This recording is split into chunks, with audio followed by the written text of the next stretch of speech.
Alright, here's a quick video showing the ATAK plugin for Meshtastic. We got 3 devices running Meshtastic on medium fast. We have another device, an iPhone over here, running ATAK connected to a ATAK server. This one on the right is only a tracker.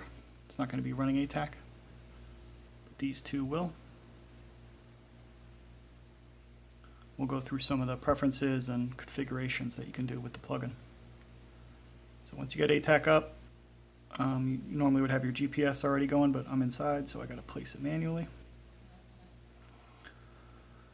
So you can see already we got dots going around. So since this guy and this guy are connected to the same ATAK server, anything this one receives from Meshtastic will be relayed to the server. That's one of the preferences in the plugin.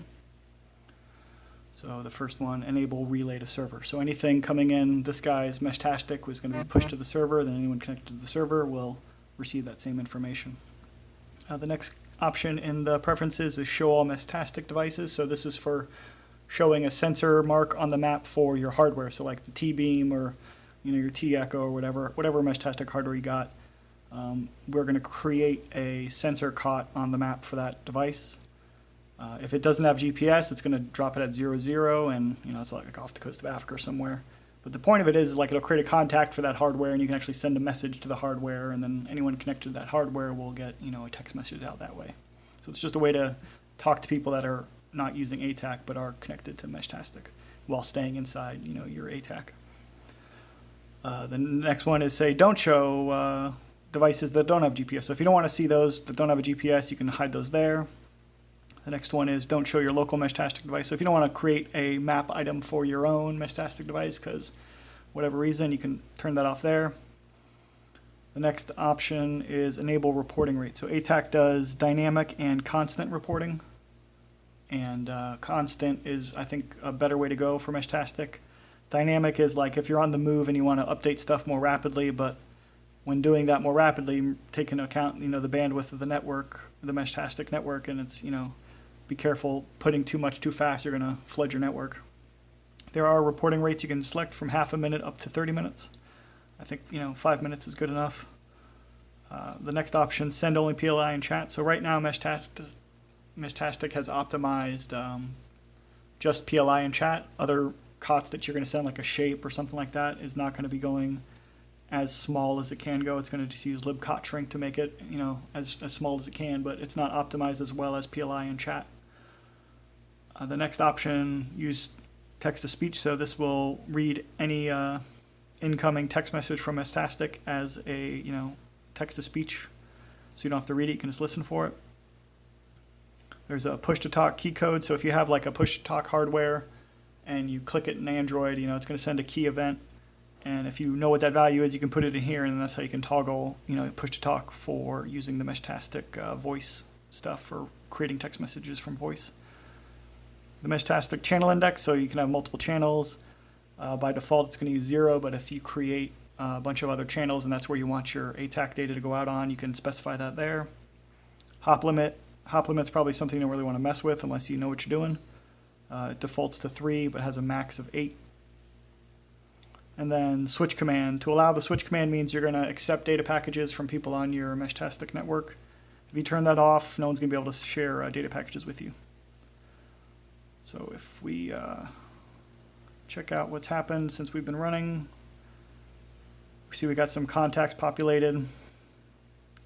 You can see we're getting more. So we got 2 Meshtastic hardware devices, and then the contact Falk is this phone here, and then he's got Husker, which is this phone here, and he has Pen, which is the iPhone over there. So what we can do is from the red one, this guy is the actual 9588. So if he wanted to talk to us, LOL. Lol. It says lol because it read the text to speech for us. And then anything coming from like the Meshtastic general channel, like medium fast, long fast, whatever, it's going to show up in your all chat.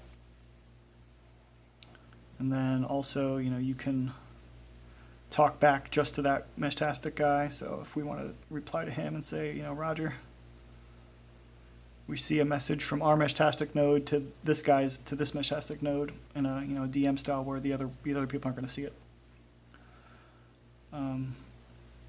So, you know, we got chats, and then we can put markers down. So put a friendly mark, and we're going to send the friendly mark, broadcast it. We see it show up on this guy through Meshtastic, and then since he's connected to the ATAK server and relaying stuff, it gets all the way over to ATAK. Do the same for, you know, shapes and stuff. So draw a circle, send it. Same thing's going to happen. It's going to hit the other Meshtastic device, and then he is going to relay it to the server. Last thing, you know, we can do data packages too. It's one of the new features. There. Data package. So we got a small data package, 2.3 kilobytes. Send. Get an option. You can use the Meshtastic option.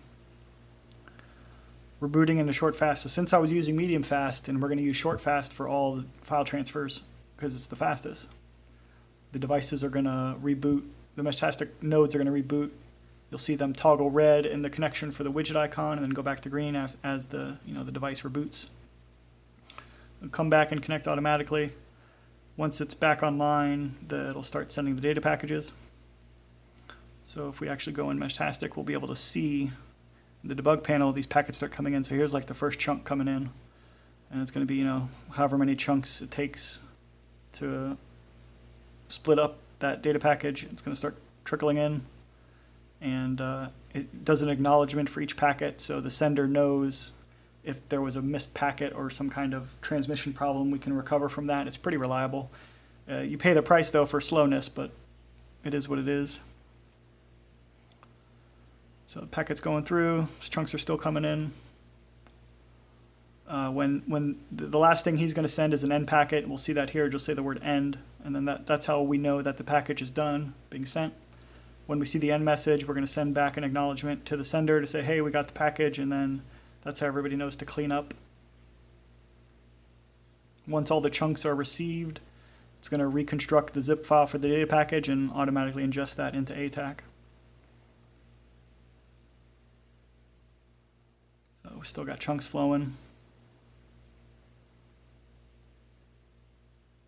This is the last chunk, I think, and then we'll get the end packet after this.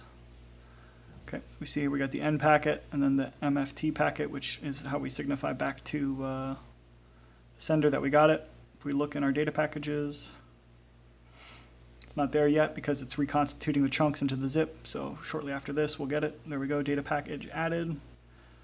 And then you can touch it, and that data package consisted of these COTs. If we click on it, it takes us over to where they were.